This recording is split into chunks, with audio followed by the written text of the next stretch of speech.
पीछे देख सकते हैं, हजारों में भीड़ यहाँ पे उमड़ी हुई है।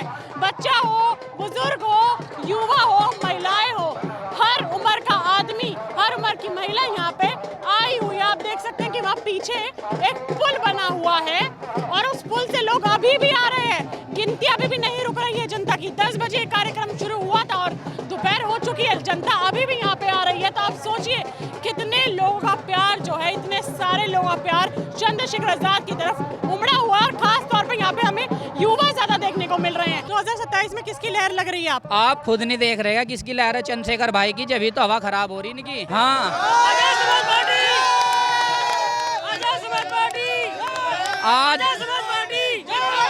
आज की रैली देखने के बाद नींद नहीं आने की। क्या विपक्ष का कोई भी नेता हो, कल को फोन करेंगे भाई चंद्रशेखर आजाद पर। ये हम दावत के साथ कह रहे हैं। से वोट कराओ, 1% भी नहीं हारेंगे, 101% जीतेंगे चंद्रशेखर आजाद जी। अगर ईवीएम से तो ईवीएम का तो आप देख ही रहो, बिहार में देख लिया। रिमोट कंट्रोल है, उससे जीतते हैं। मायावती जी के बारे में क्या कहें? देखो, मायावती जी के बारे में तो हमारे राष्ट्रीय अध्यक्ष संवैधानिक अधिकारों का हनन कैसे हो रहा है? बीजेपी के लोगों को जैसा ये कर रहे हैं। उत्पीड़न तो ऐसी के लिए ही ज्यादातर। शब्बीरपुर का आपने देखा होगा, वहाँ हमारी महिलाओं की, बहनों की।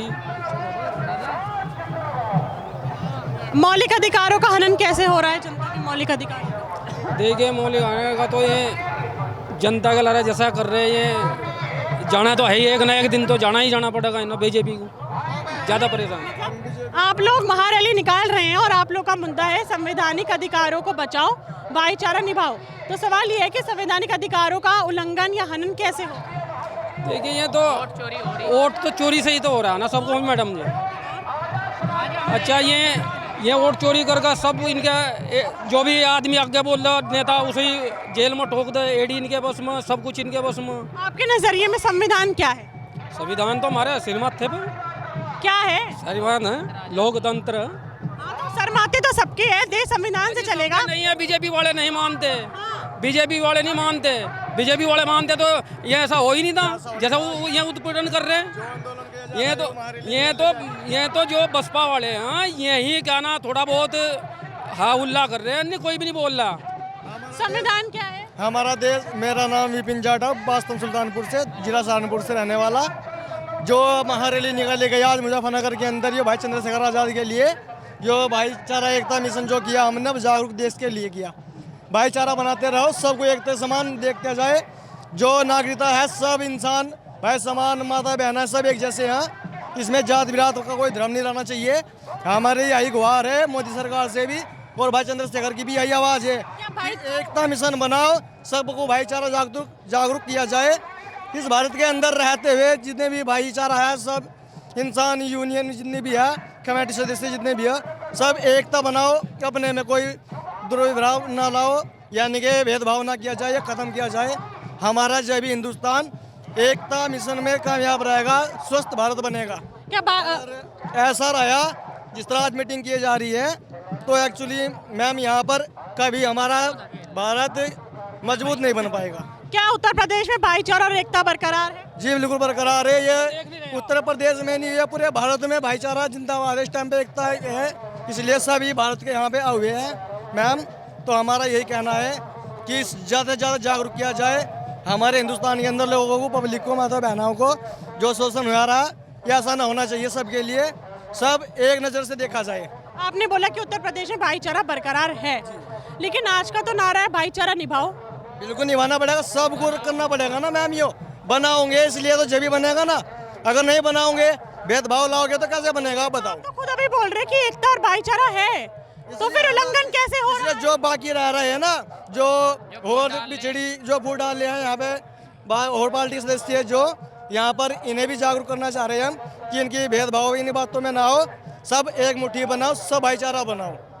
तो इसलिए जब भी हमारा देश स्वस्थ रहेगा और भाईचारा जिंदाबाद रहेगा बनेगा। अखिलेश यादव सब वैसे तो सब अपनी उसमें करते हैं, पर अगर वे भी यहाँ भी आते हैं ना, वे भी कहते से बात हो कि भाई हम तुम्हारे साथ हैं, सब आदमी के साथ, सब इंसान के साथ खड़े हैं।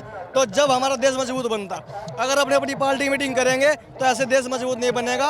इसलिए भाई चंद्रशेखर ने सभी बिरादरियों को बुलाया है कि जिससे हमारा कोई भेदभाव नहीं है, जो भी आना चाहे अपने दिल से आएगा, सबका सम्मान होगा यहाँ पर। इसलिए हम यही कहना चाहते हैं। धन्यवाद। सबसे पहले मैं मीडिया के माध्यम से आपका धन्यवाद करूंगा कि आपने ये बहुजन समाज की जो महारैली होने जा रही है इसको दिखाने का काम किया। मेरा नाम कैप्टन आज़ाद, भीम आर्मी जिला उपाध्यक्ष मुजफ्फरनगर। काफी लोग चंद्रशेखर आजाद को चंद्रशेखर रावण के नाम से भी बुलाते हैं, ऐसा क्यों है? चंद्रशेखर भाई का नाम चंद्रशेखर आज़ाद जी है, उनका नाम रावण विपक्ष के लोगों ने रखा है। और ये इसलिए रखा है कि आज के दौर पर भाई चंद्रशेखर आज़ाद की आप फैन फॉलोइंग अपने कैमरे के माध्यम से दिखा सकते हैं। यहाँ कम से कम 50,000 से ज़्यादा लोग आ चुके हैं और अभी भी लगभग 10 किलोमीटर तक का जो यहाँ से रास्ता है उसमें लोग चल रहे हैं। और भाई चंद्रशेखर का आने का टाइम हो रहा है तो जनसंख्या बहुत ज़्यादा बढ़ रही है। आपने बोला कि विपक्ष बुलाता है चंद्रशेखर रावण के नाम से, लेकिन यही बोला लेकिन कभी भी चंद्रशेखर आजाद ने चंद्रशेखर रावण के नाम का तो विरोध नहीं करा। वो तो कहते हैं कि ठीक है, मैं रावण ही ठीक हूँ, मुझे राम नहीं बनना। उन्होंने तो किसी विपक्ष के किसी लोग का भी विरोध नहीं किया जो उन्हें कह रहे हैं, क्योंकि जो जिसकी मानसिकता वो उसी तरीके से पुकारते हैं। योगी आदित्यनाथ के बारे में क्या कहेंगे? योगी आदित्यनाथ के बारे में ये कहेंगे, आज जो दलित मुस्लिमों के साथ अत्याचार हो रहा है, बहुजनों के साथ अत्याचार हो रहा है, तो वो थोड़ा ध्यान दे। और पुलिस प्रशासन को अभी हम जब जैसे रास्ते में आ रहे थे तो उन्होंने एक बयान दिया था, एक दरोगा थे, उनका नाम मैं भूल गया, उन्होंने कहा कि सारे चूतिया इकट्ठा हो गए। तो ये प्रशासन का कहने का मतलब नहीं था। अगर हमारे जो युवा थे वे उनसे बदतमीजी से बात करते तो ये हमारी जो रैली है इसे उपद्रव का नाम देने का काम करते, क्योंकि जो आंदोलन भाई चंद्रशेखर आज़ाद जी के आह्वान पे होते हैं वो बहुत शांति प्रिय से होते हैं। उनमें धूल विपक्ष और प्रशासन के जो मनुवादी सोच के लोग हैं वे आग लगाने का काम करते हैं। यहाँ पे काफी लोगों ने कहा कि मुसलमानों के साथ भेदभाव करा जा रहा है, उनके ऊपर अत्याचार करा जा रहा है। तो मुसलमानों के ऊपर क्या अत्याचार करा जा रहा है? उन्हें मॉब लिंचिंग के नाम पे आप मुझसे ज़्यादा बेटर जानते हैं। आप गांव-गांव दर प्रदेश में जाते हैं, अभी अगर कहीं चेकिंग हो रही है तो वो दाढ़ी देख के उसकी बाइक को रोक लेते हैं। तो ये अत्याचार नहीं है तो क्या है? संविधान बचाने की बात हो रही है, लेकिन क्या संविधान बचाने के लिए जो आप इनसे पूछ रहे हो कि तेरे को पता नहीं है, तेरे को नहीं पता, ये गलत है। मैं एक बात बताऊं, 10th क्लास हमने भी पढ़ी है, ठीक है। सोशल साइंस एक सब्जेक्ट होता था, उसमें बताया गया था कि मौलिक है फ्रीडम ऑफ स्पीच, फ्रीडम, वो भी बच्चों को नहीं पता है। यहाँ पे इसका दुर्भाग्य है, ये देश का दुर्भाग्य है। भाई देखिए इसमें योगी हाँ। मैंने कब बोला? मैंने NCERT में सब नहीं, आप गलत मुंह बोलिए। मैंने ये नहीं बोला, ये भाई अभी इधर खड़ा था, उसने बोला है पढ़ाया नहीं गया, मैंने नहीं बोला। हाँ, तो इनको क्यों नहीं पता? क्योंकि भारत की शिक्षा व्यवस्था ऐसी है कि बच्चों को क्या पढ़ाया जा रहा है।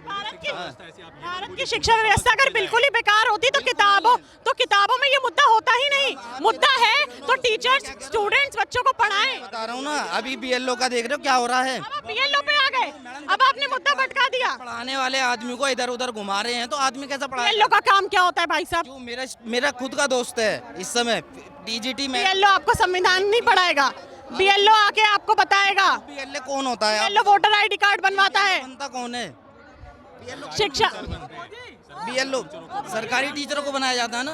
तो जब सरकारी टीचर कामों में लगे हुए हैं, अरे मैडम आप कैसी बात कर रहे हो? ड्यूटी तो लगाई जाती है। कैमरामैन क्या बता रहे हैं? मुझे बताइए, जनगणना होती है, कहीं कुछ रैली निकलती है, BLO की ड्यूटी तो टीचर्स को ही तो दी जाएगी, और ऐसी किसी टीचर्स को नहीं दी जाती। जो पढ़ा लिखा होता है, जो सक्षम होता है, उसको दी जाती है। फकीर को दे देंगे थोड़ी लाभ। टीचर को ड्यूटी दे दी तो टीचर पढ़ाएगा कैसे? मेरा भाई पहली बात तो शिफ्ट में ड्यूटी लगती है। शिफ्ट मेरे मित्र हैं 10-10, 15-15 दिन हो गए हैं, उन्हें बेचारे टेंशन में घूम रहे हैं। आपके नजरिए में SIR किसको करना चाहिए? ड्यूटी किसको देनी चाहिए? इंजीनियर्स को, डॉक्टर को, साइंटिस्ट को? ये बात वो नहीं है, आप कह रहे हो ना एजुकेशन, आप भर्ती निकालो उस हिसाब से। भाई मेरी बात बहुत सिंपल सी है ना, आप भर्ती निकालो उसके लिए। भर्ती की बात बिल्कुल हो सकती है, आप उसके लिए मुद्दा उठा भी रहे हैं। आप सरकार से बोल सकते हैं कि आप भर्ती नहीं निकालते भी हैं तो पेपर लीक हो जाता है, और ये बहुत ही चिंता का विषय है। भाई एक मिनट, लेकिन सवाल ये है कि संविधान के बारे में, आपके फंडामेंटल्स राइट के बारे में NCERT में बताया गया है। तो ये ड्यूटी स्टूडेंट की भी बनती हो, पढ़े, पेरेंट्स की भी बनती है। लेकिन ऐसा नहीं कि टीचर्स बिल्कुल ही नहीं पढ़ाते हैं, बच्चों को भी पढ़ना चाहिए ना। टीचर भी पढ़ाते हैं, स्कूल में भी पढ़ाया जा रहा है। लेकिन अगर आप यहाँ के बच्चों से ये कह रहे हैं कि इनको नहीं पता ये यहाँ क्यों आए हैं, यहाँ पे बहुत सारा युवा ऐसा भी है जो एक लहर के अंदर आया। जैसे BJP की मीटिंग में जाते हैं ना बहुत सारे लोग, उनको नहीं पता होता कि मैं क्यों आया हूँ। मैं तो वही तो बोल रही हूँ, मैं किसी पार्टी को सपोर्ट नहीं कर रही, भाजपा हो। यहाँ पे 50% युवा जो है वो चंद्रशेखर भाई के जज्बातों को देखते हुए यहाँ पे आया है। और अगर मैं सुनिए मैं रुक जाइए, आप वो न्यूज़ चैनल खोल के देखिएगा, जब राहुल गांधी के रुकिए, जब टिप्पणी करी गई थी उनकी माता जी के बारे में, मोदी जी के बारे में, तो रैली निकाली गई थी, भाजपा के लोग आए थे, वहाँ पे बहुत सी महिलाओं को पता ही नहीं था कि वो क्यों आई हैं। तो टारगेट ना करें, हम हर सरकार पे सवाल उठाते हैं, लेकिन ये मैं आपको ज़रूर कहूँगी कि यहाँ पे बहुत दुर्भाग्य की बात है कि जो बच्चे स्कूलिंग में हैं, जो बच्चे कॉलेज कर रहे हैं, जिनके NCERT में फंडामेंटल राइट्स के बारे में, मौलिक अधिकारों के बारे में है, उसके बाद भी उनको नहीं पता है। तो आप सोचिए कि युवा कहाँ जा रहा है, ये सोचने का विषय है। आप इसमें मीडिया पे सवाल नहीं उठा सकते। कहने का मतलब ये है कि जो मतलब मुझे ऐसा लगा कि आप जिन जिन चेहरों को आपको लग रहा नहीं कि ये गुमराह होगा, उल्टा सीधा जवाब देगा, भाई सुन मेरे सुन मुझे यहाँ पे हर उम्र का आदमी आया है, तो हमारी जिम्मेदारी बनती है कि हम सिर्फ बुजुर्गों से नहीं, युवाओं से, महिलाओं से, युवा से भी। नहीं, बिल्कुल सही बात कह रहे हो आप। मैं आपकी नहीं, मैंने आपका विरोध मैंने क्या कहा कि आपने वो जो लड़का खड़ा वो कह रहा है कि 14 अप्रैल की छुट्टी नहीं हो रही, वो तो बेवकूफ है ना कि उसको नहीं, ऐसे स्वेटर ओढ़ के खड़ा था। उसके बिहेवियर गलत है। अरे आप बड़े में बताएंगे, मैं नहीं बताऊंगा मैडम। एक बात कह सकता हूँ, जो ये वाले भैया कह रहे थे हमारे कि पानी पीने का अधिकार बाबा साहब ने दिलवाया था, तो जो बाबा साहब ने जो पानी पीने का अधिकार दिलवाया था 20 मार्च 1927 को दिलवाया था बाबा साहब ने, ठीक है, पानी पीने का अधिकार। तो 20 मार्च 1927 को बाबा साहब ने पानी पीने का अधिकार दिलवाया था हमें। उससे पहले जनता पानी नहीं पीती थी। उससे पहले क्यों पीती थी? जब अंग्रेजों पीती थी। सोशल मीडिया पे क्या है? हाँ जी, क्या कह रहे तुम? क्यों मौजूद है? हम चंद्रशेखर को मुख्यमंत्री के रूप में देखना चाहते हैं। आप सिर्फ उन्हीं को क्यों मुख्यमंत्री बनते हुए देखना चाहते हैं? योगी आदित्यनाथ, मायावती, अखिलेश यादव, उनको क्यों नहीं? उनमें ऐसी क्या कमी है? भाई एक मिनट, एक एक करके आऊंगी। मैं तो देख लिया उनका, तो रुका, मैं भी जाइए भी देखेंगे। सबने मिलना चाहिए ना, टाइम सबने मिलना चाहिए। आप मुझे ये बताइए कि चंद्रशेखर आजाद के बारे में आपको कौन सी बात अच्छी लगती है जिससे आप प्रेरित होते हैं, और आपको ऐसा क्या लगता है कि वो विकास हक की बात करते हैं, नंबर 1 बात करते हैं। यूपी में अब तक क्या विकास हुआ है? क्या का काहे का आपको विकास ही नहीं पता किसका होगा? विकास तो है रहा, अके ये भी तो नंबर सबको मिलना चाहिए ना। मुख्यमंत्री हम इनको भी देखना चाहते हैं, मतलब बदलाव चाहते हैं। बदलाव चाहते हैं, और बदलाव होगा। भीम का और मीम का बदलाव होगा, मुख्यमंत्री होगा यहाँ से हुई, भीम और मीम चलेगा। एक की सरकार नहीं चलनी चाहिए देश में। ऐसा होता है ना, एक बाप के 2 बेटे होते हैं, अगर एक बाप अपने बेटे के पीछे चलेगा एक के, तो वो या तो डुबा देगा या उठा देगा, समझ रहे हो? तो इसीलिए मैं बोल रहा हूँ, एक के पीछे कभी नहीं चलना चाहिए। हर कांग्रेस के बारे में क्या कहेंगे? कांग्रेस के बारे में 5 साल के बाद चेंज होना चाहिए हर सरकार, समझ रहे हो? क्योंकि अगर एक सरकार के पीछे चलोगे तो वो हमेशा डुबा देगी, या तो डुबाएगी या उठा देगी, दो ही काम होते हैं उसमें। आपके लिए संविधान दिवस क्या है?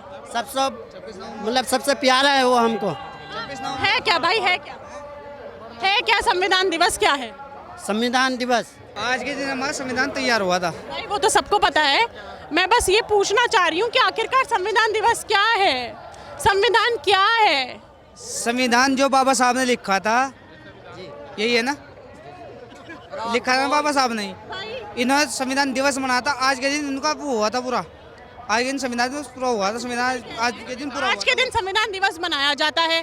संविधान दिवस बाबा साहब अम्बेडकर जी ने लिखा था, लेकिन मेरा सवाल बहुत सिंपल सा है, आखिरकार संविधान क्या है?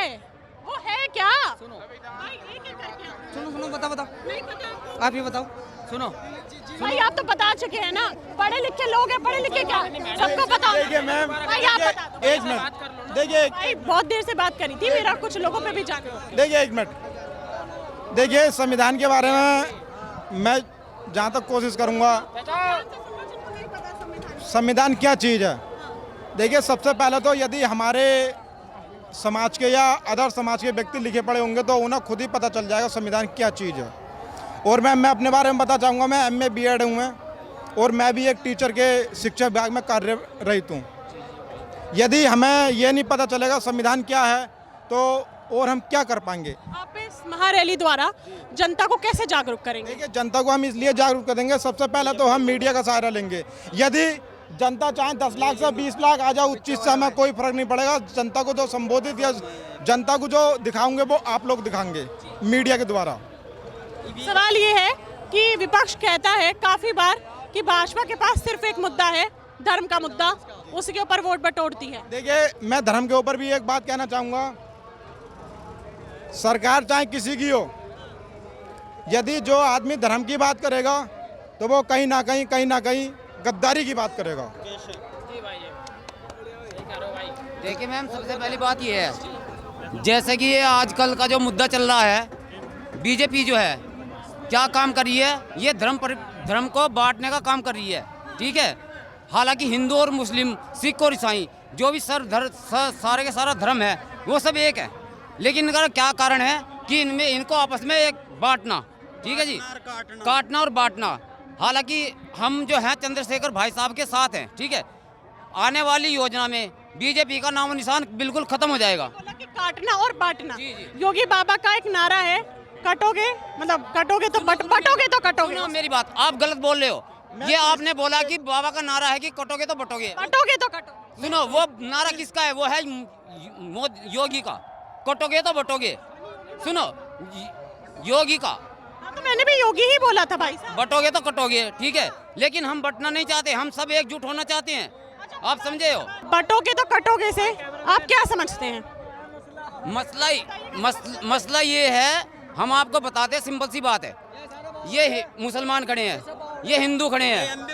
सुनो मैं बता दूं, आप चलो मुसलमान हो, ये मुसलमान भाई खड़े हैं, मैं हिंदू, मैं चमार हूँ, झूठ नहीं बोल रहा हूँ, चमार खड़ा हूँ मैं आपके सामने, आपके माइक पे बोल रहा हूँ, स्पष्ट बात बोल रहा हूँ।